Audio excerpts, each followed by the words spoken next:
រដ្ឋមន្ត្រីក្រសួងសុខាភិបាលបានឲ្យដឹងថាភាពជាអ្នកដឹកនាំដែលឆ្ពោះទៅរកការកំណត់គោលដៅខ្ពស់គឺជាកម្លាំងជំរុញឲ្យមានការលូតលាស់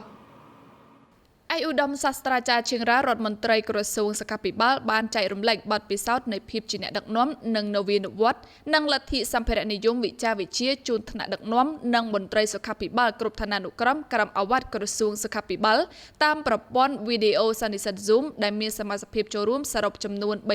3261នាក់នារសៀលថ្ងៃអង្គារទី16ខែកញ្ញាឆ្នាំ2025ជាការចាប់ផ្ដើមឯកឧត្តមសាស្ត្រាចារ្យរដ្ឋមន្ត្រីបាននាំយកព័ត៌មានត្រឡប់ពីអិសរាជជនជាន់ខ្ពស់របស់រាជរដ្ឋាភិបាលដែលបានមើលឃើញពីការខិតខំប្រឹងប្រែងរបស់មន្ត្រីសុខាភិបាលគ្រប់កម្រិតនៅក្នុងការកែលម្អគុណភាពសេវាពិសេសនៅក្នុងរយៈពេល2ឆ្នាំកន្លងមកនិងបានចូលរួមយ៉ាងមោះមុតនៅក្នុងការបម្រើសេវាសុខាភិបាលនៅក្នុងពេលប្រទេសជួបប្រទះនឹងការឈ្លានពានពីប្រទេសជិតខាង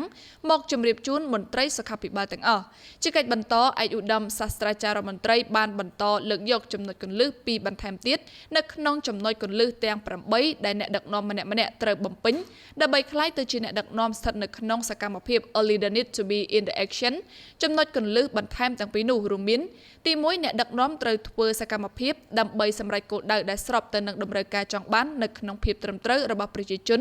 ដែលភាគច្រើន politically adaptedទី2អ្នកដឹកនាំត្រូវបន្តជំរុញក្រុមការងារឲ្យឆ្ពោះទៅសម្រេចបាននៅគោលដៅដែលខ្ពស់ជាងមុន stimulating team to achieve higher goal ក្រៅពីចំណុចគន្លឹះលើភាពដឹកនាំអ្នកទាំងពីរខាងលើនេះឯកឧត្តមសាស្ត្រាចារ្យបានបន្តលើកយកទ្រឹស្ដីនៃការយល់ដឹងរបស់មនុស្សតាមលទ្ធិសម្ភារៈនិយមវិជ្ជាវិទ្យាដោយធ្វើការបង្ហាញពីមាគ៌ានៃការយល់ដឹងរបស់មនុស្សដែលមានពីរកម្រិតដោយរួមមានកម្រិតទី1ជាការយល់ដឹងដោយវេទនារម្មណ៍និងកម្រិតទី2ជាការយល់ដឹងដោយវិចារណញ្ញាណបន្ថែមពីលើនេះឯកឧត្តមសាស្ត្រាចារ្យបានចែករំលែកនៅរូបមន្តសម្រាប់ការដឹកនាំដែលត្រូវចាប់ផ្ដើមពីការគិតត្រូវដើម្បីមើលឃើញត្រូវនិងការសម្រេចចិត្តត្រូវដែលនាំការងារទៅរកភាពជោគជ័យនៅគ្រប់ពេលនិងបរិបទជាចុងបញ្ចប់ដែលមានការអនុញ្ញាតពីឯកឧត្តមសាស្ត្រាចារ្យរដ្ឋមន្ត្រីនៅក្នុងសប្តាហ៍នេះការចែករំលែកការដឹកនាំប្រព័ន្ធសុខាភិបាលរបស់មន្ទីរសុខាភិបាលនៃរដ្ឋបាលខេត្តរតនគិរីនេះខ្ញុំរ៉ាលីពី Big News